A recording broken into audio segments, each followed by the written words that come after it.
So this will be a tutorial in which I'm going to explain to you how to edit the type of underwater photos that I publish on my Instagram and for some underwater photo projects I have around.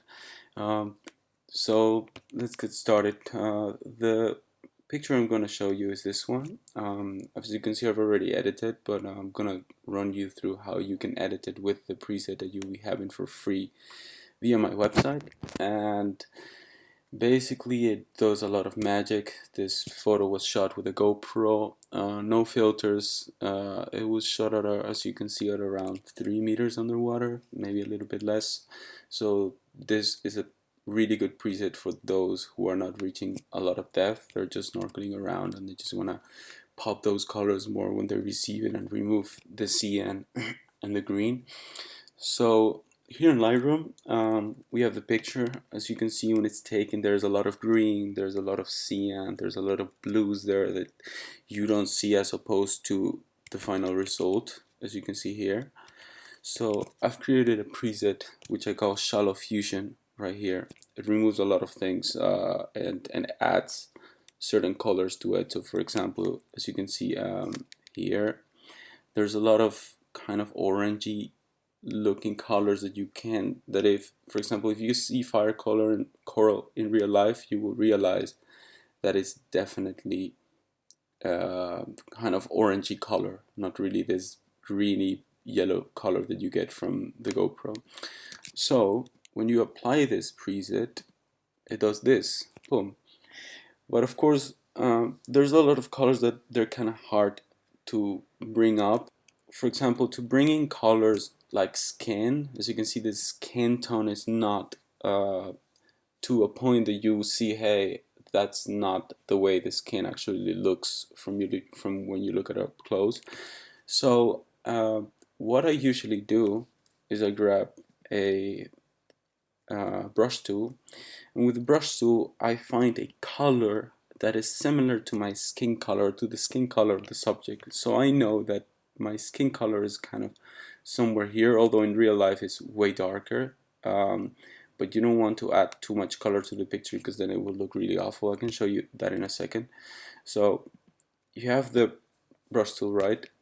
What I usually do is remove a little bit of saturation, so it kind of removes the colors that you see around the skin that are not very realistic, and it replaces it with the color that you have on the brush tool. Additionally, I add a little bit more temperature, so then the skin looks way better.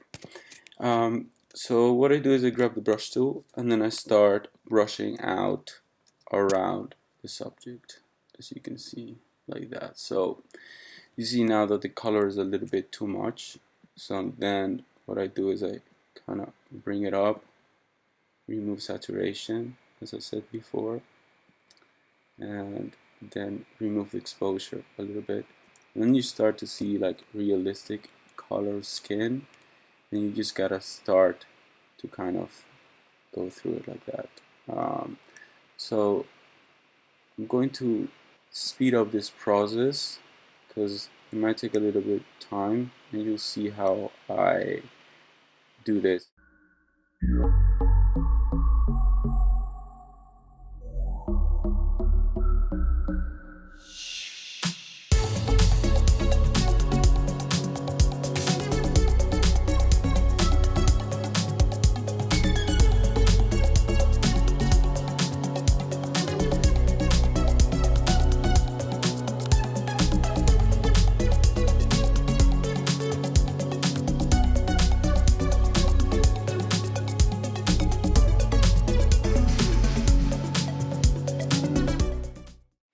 One thing that I think is fundamental when you're using the brush tool is that you kind of try to keep things realistic, because it's very easy to make things look awfully fake.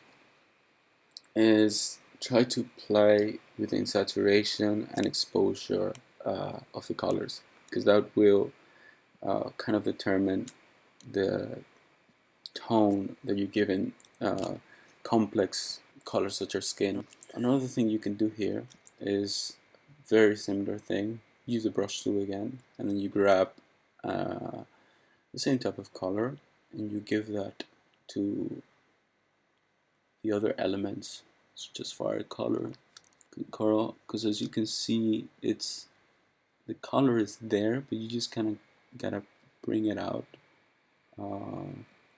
You can see in the original that it's definitely there. You can totally see the orange, but it kind of needs a little bit pushing. So you can do the same. Maybe bring up tint a little bit more, so make it more the color that it is. Bring down saturation. Bring down exposure so that it doesn't really stand out and it doesn't really look fake. Because that's one thing that I think is very important in underwater photography. There are just so many colors that you can edit in so many ways because you get a green and blue spectrum, green and cyan spectrum, I mean. So just try to find what works for you, and of course it depends on the photography that you're achieving. But this is pretty much it. Just go first for applying the shallow fusion, and then grab a brush tool and then fix up difficult parts such as skin and corals and other elements like fish that you see around. Luckily in this picture there are no fish, but just trying to keep things simple and just play around with the brush tool for those kind of things, and the preset will do the rest. Before, after, before, after.